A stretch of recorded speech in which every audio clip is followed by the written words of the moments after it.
Hello and welcome to my channel. आज इस video में बात करते हैं KVS NVS tier 1 exam schedule के बारे में कि कितने आवर्स का पेपर है, क्या लेवल रहने वाला है, कैसे कैसे आपका एग्ज़ाम आएगा। देखिए, सबसे पहले 10-11 जनवरी 2026 को आपका एग्ज़ाम होना है केवीएस एनवीएस टायर 1 का। ठीक है, तो एक बात याद रखना कि एक शिफ्ट में एक ही कॉमन एग्ज़ाम आएगा। कहने का मतलब ये है, जैसे 10 जनवरी फर्स्ट शिफ्ट में आपका पेपर है पीआरटी का, जीएसए का, लैब अटेंडेंट का, तो उन सब का जो एग्ज़ाम रहेगा ना वो बिल्कुल सेम आने वाला है।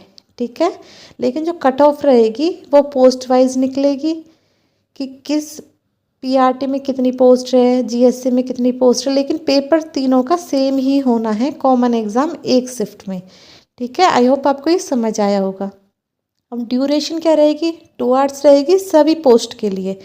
अब देखिए 10 जनवरी को किसका पेपर है, आपका पीआरटी जूनियर सेक्रेटरेंट असिस्टेंट और लैब अटेंडेंट का आपका पेपर है 9:30 से 11:30 बजे सुबह के टाइम। ठीक है, तो इन तीनों का जो पेपर रहेगा वो बिल्कुल सेम रहेगा टायर 1 कॉमन एग्ज़ाम का। अब 10 जनवरी को ही जो सेकंड शिफ्ट रहेगी 2:30 से 4:30 बजे, जिसमें आपका मल्टीटास्किंग स्टाफ का पेपर होना है।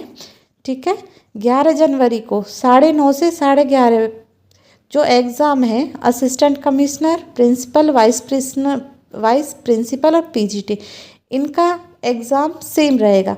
अब देखो, आपको देख के भी पता चल रहा होगा कि जो 11 जनवरी को जो पोस्ट इन्होंने दी है उनका लेवल थोड़ा सा हाई रहेगा, क्योंकि ये पोस्ट थोड़ी हाई लेवल की है। पीजीटी आपका प्रिंसिपल, वाइस प्रिंसिपल है ना, और जो 10 जनवरी को एग्ज़ाम होना उसका एग्ज़ाम थोड़ा सा लो लेवल का रहेगा एज़ कम्पेयर टू 11।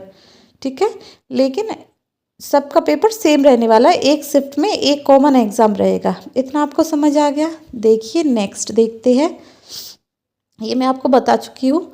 अब देखो 11 जनवरी को ही 2:30 से 4:30 बजे जो सेकंड शिफ्ट रहेगी उन सब का एग्ज़ाम सेम रहने वाला। देखो ये जितनी भी पोस्ट है ना, टीजीटी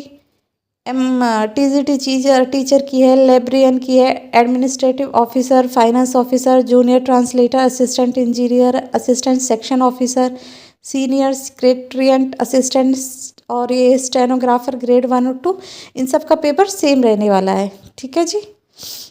अब ये बताइए जी, अब आपको पता है कि एक शिफ्ट में एक जैसा पेपर आएगा तो डिफ़िकल्ट लेवल सबका एक जैसा ही रहेगा। एक शिफ्ट का डिफ़िकल्ट लेवल मैं बता चुकी हूँ 11 को ज़्यादा रहेगा एज़ कम्पेयर टू 10।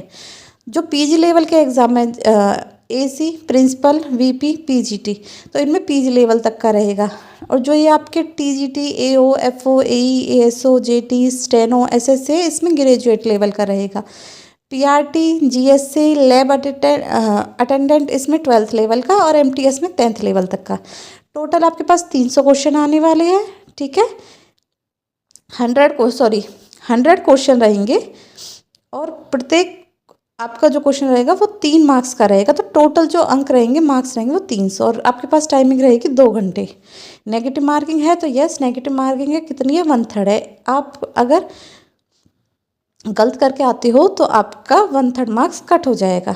ठीक है जी। कौन कौन से आपके सब्जेक्ट आने वाले हैं, आपकी reasoning, math, computer, GK, English और कोई भी इंडियन लैंग्वेज। तो रीजनिंग, मैथ, कंप्यूटर, जीके ये तो आपके 20 मार्क्स के। इंग्लिश आपकी 20 क्वेश्चन रहने वाले, इंग्लिश में 10 क्वेश्चन रहेंगे। और जो इंडियन लैंग्वेज है वो आपके 10 क्वेश्चन, और एक क्वेश्चन कितने मार्क्स का, 3 मार्क्स का। तो जो रीजनिंग है वो 60 मार्क्स की, मैथ 60, कंप्यूटर 60, जीके 60, और जो इंग्लिश है वो आपकी 30 मार्क्स की आएगी, और कोई भी इंडियन लैंग्वेज रहेगी वो भी आपकी 30 मार्क्स की ही आएगी।